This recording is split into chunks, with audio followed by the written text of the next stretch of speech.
exactly 1 year ago we had that big, beautiful victory. Exactly 1 year ago. Last night it was, not expected to be a victory. It was very Democrat areas, but I don't think it was good for Republicans. I don't think it was good. I'm not sure it was good for anybody. But we had an interesting evening, and we learned a lot. And we're going to talk about that, and I'll say a few remarks, and then after that I'll ask the press to leave. The press has been very, very nice to us the last couple of months. They were great to us in terms of the foreign visits with China, Japan, South Korea, Malaysia, and they were actually terrific. So I want to thank you for that. I'm sure you'll get back to your normal ways soon. But we did a great job over in China. And we've done a great job in turning off wars. We stopped 8 wars. And we have 1 to go, as you probably know, and that'll get stopped also. But we've done a great job, so it's really been an honor to do it, and I did it with many of the people in this room.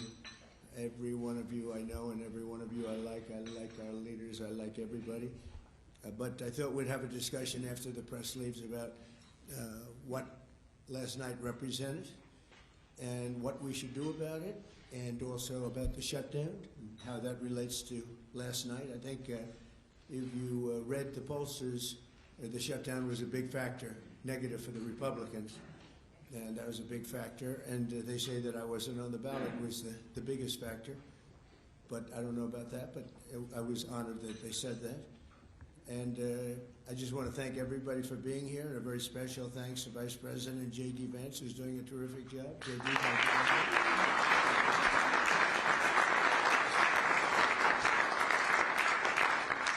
As well as the Senate leadership team that has been working very hard, working really, I will tell you, nobody's working any harder representing the American people, including Senator John Thune. John, thank you. Great job.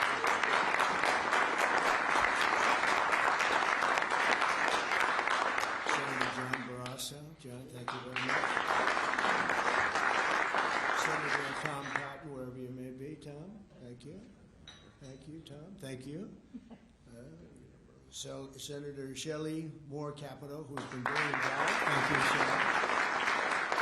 Senator James Lankford from one of my favorite states, 77 out of 77. I always say 77 out of 77. Reagan was 56. That was the record. We got every one of them. Thank you, James. And a fantastic friend of mine and an incredible advocate during the election a year ago, Tim Scott. Thank you, Tim. So as you know, we are in the midst of a disastrous Democrat-created government shutdown, and it is Democrat-created, but I don't think they're getting really the blame that they should. That's now officially the longest shutdown in American history.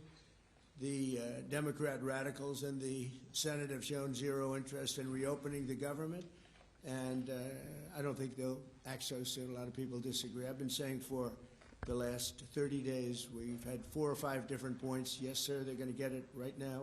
We should have it done in a day. I've heard that about 4 times. I heard it after Kings. They said I was a king. And I heard it after Kings. I heard it after a couple of other moments in time. And I said, no, I don't believe so. And now I heard it's after the election. I don't believe so. I think they will. I think they're kamikaze pilots. I just got back from Japan. I talked about the kamikaze pilots. I think these guys are kamikaze. They'll take down the country if they have to. So I don't think so. Millions of Americans are going to be without SNAP benefits. And I will say about SNAP benefits, so when I was president, we had $7 billion worth, and now they have many times that, because these benefits were given to anybody that asked, and they're up to, I hear, just many times, $47 billion. So it wasn't the purpose of SNAP. It was for people that really had problems, down and out, people that really had problems. But during Biden, they gave it to anybody that wanted it. I think it's something you have to talk about because the numbers are incredible. But countless public servants are now not being paid, and the air traffic control system is under increasing strain. We must get the government back open soon, and really immediately. We have to get it up. We have the hottest economy we've ever had, and it's affecting the stock market now a little bit. But the stock market, as of Friday, has hit many record highs during the last 9 months, many. And it will, again, this is just the beginning, because when these plants that are being built right now start opening up, we've never had anything like this. There's a boom. There's a construction boom right now, but that's going to be bigger than that. That's going to be an economic boom as soon as they open up, and it's going to be something special. We have car companies coming in. When I was in Japan, Toyota, Mr. Toyota, I said, "What's your name?" "Toyota." I said, "Oh, you're rich." I said, "How much of the company do you own?" 92.1%. I said, "I'm glad you said the one. He wants to be there." I said, "You're a rich guy." And he said, "I'm investing $10 billion in the U.S." And you know who I'm talking about, right? You introduced me, Mr. Senator. You introduced me originally when you were the ambassador to Japan. He's still good. He's still strong. But he had no interest in investing in this country.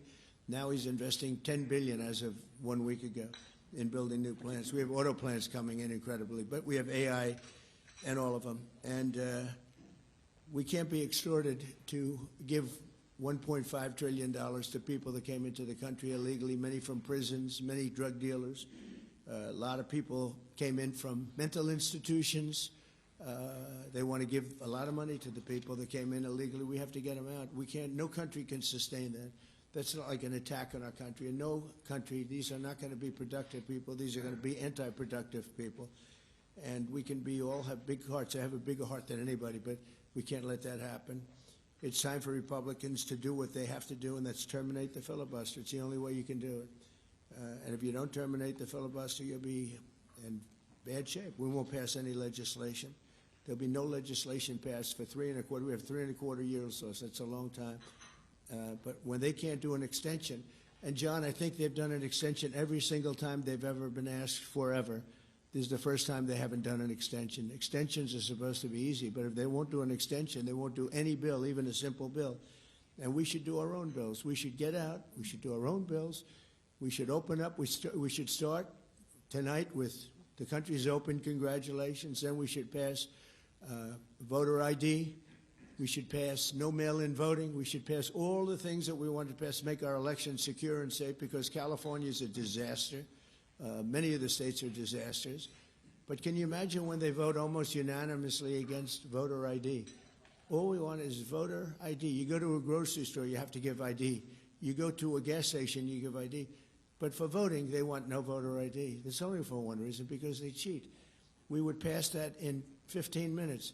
If you don't get it, you'll never pass that. You'll never talk about mail-in ballots. Mail-in ballots make it automatically corrupt. If you have mail-in ballots, automatically it's correct. Even Jimmy Carter, they had the Carter Commission after he got out of office, and he had a group of very distinguished people, Democrats and Republicans, and they passed, they recommended things take place. It was a long time ago.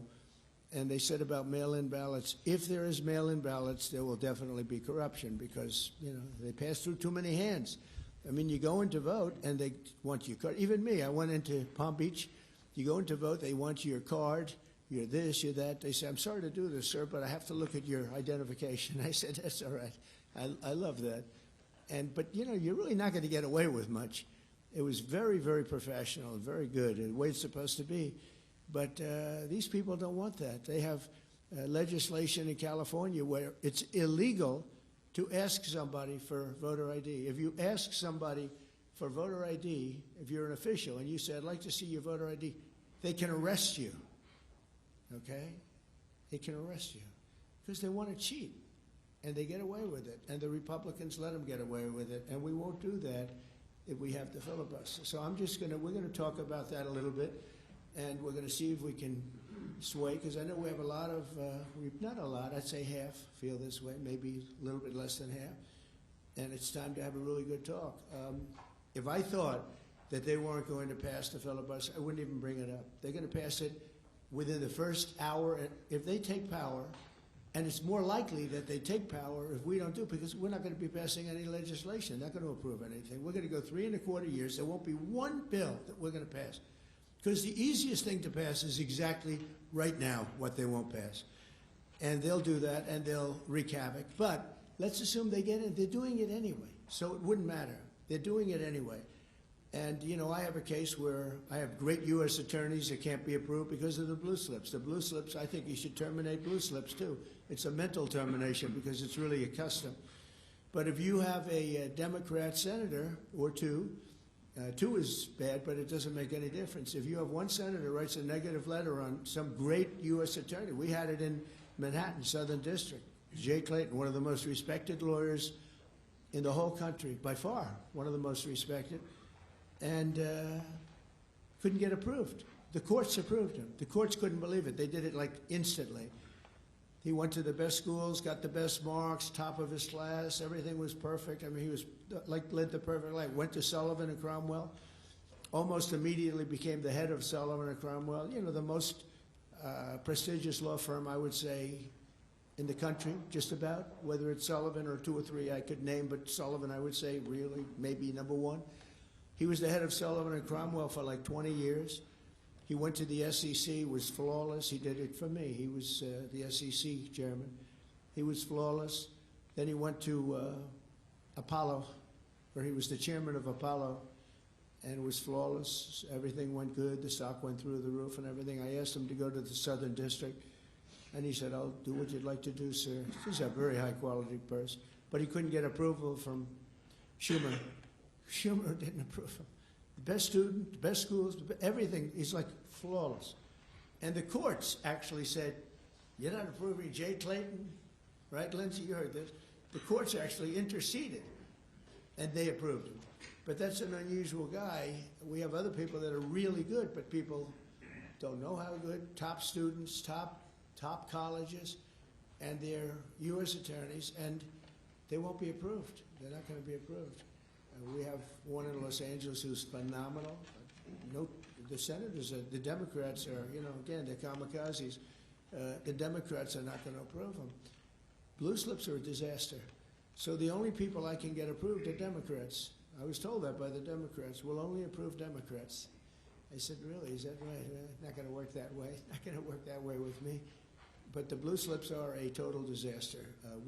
I have 10 people right now that are doing a phenomenal job, and they will be out of office pretty soon. They've got another 2-3 weeks, a couple of them, and then they're going to have to leave.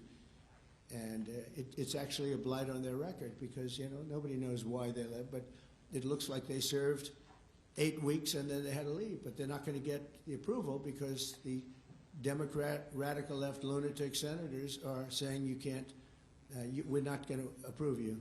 And if we're not going to approve you, I had actually one Republican who got 2 great letters, but it turned out that he was a rhino, but that was a nice term for him. Now, he got 2 letters of approval, and when I said 2 Democrats approved him, I had to fire him because I figured if 2 Democrats approved him, they wrote the most beautiful letters. I found out, man, this is strange. And he was no good. I fired him. He was really not much of a Republican. The recommendation of that one wasn't such a good recommendation. Someday I'll tell you who recommended him, but it wasn't exactly the best. But when I saw 2, you know, when I saw the 2 senators from Virginia gave him glowing marks, Tim, I said, let me see this. I read the most beautiful letters I've ever seen. I said, I called him up. I said, sorry, you're fired. Get the hell out of here. And but it's a horrible thing. Blue slips is a horrible thing. Because I have the right to pick judges, and I have the right to pick U.S. attorneys, and this takes away the right from me. And I think we're going to go to court on it, and, you know, we'll see what happens in court. But it gives the president, it takes away the right of the president to pick people to serve on the court and to serve as U.S. attorneys, which is very important. But the biggest thing is the filibuster. We have to get the country going. We will pass legislation at levels you've never seen before, and it'll be impossible to beat us. By the way, if they do, they're going to do it anyway, and they are going to immediately do the filibuster. And when they do the filibuster, they're going to pack the court. They want at least 5 justices. Now I hear it's up to 5. I actually heard up to 7 and up to 9, okay? They want new judges. They want to pack the court, and they will do it in the first day, maybe the week. Maybe they'll slow it down because there's no reason to rush. But they'll do it first week. They'll vote on this. And I have friends over there that are Democrats. I'm close to a lot of people. And I asked them about that because some people say, well, maybe they won't do that. I mean, they destroyed the career of Manchin and Sinema.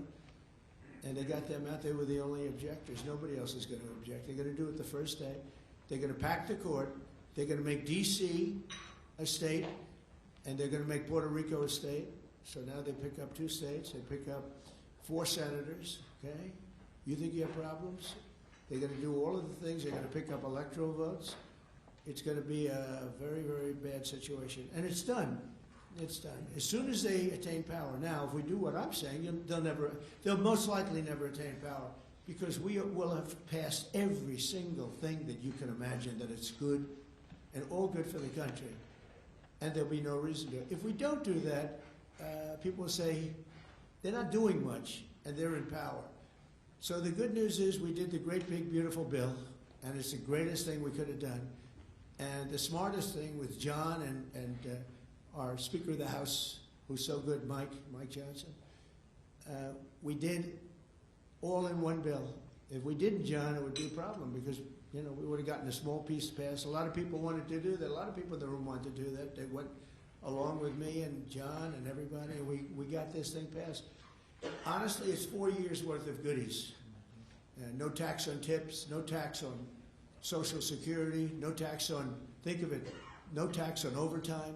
It's an unbelievable tax cut for the workers and for business, where business is going to create jobs, and we're creating jobs at levels that nobody's ever seen before. All these things are good.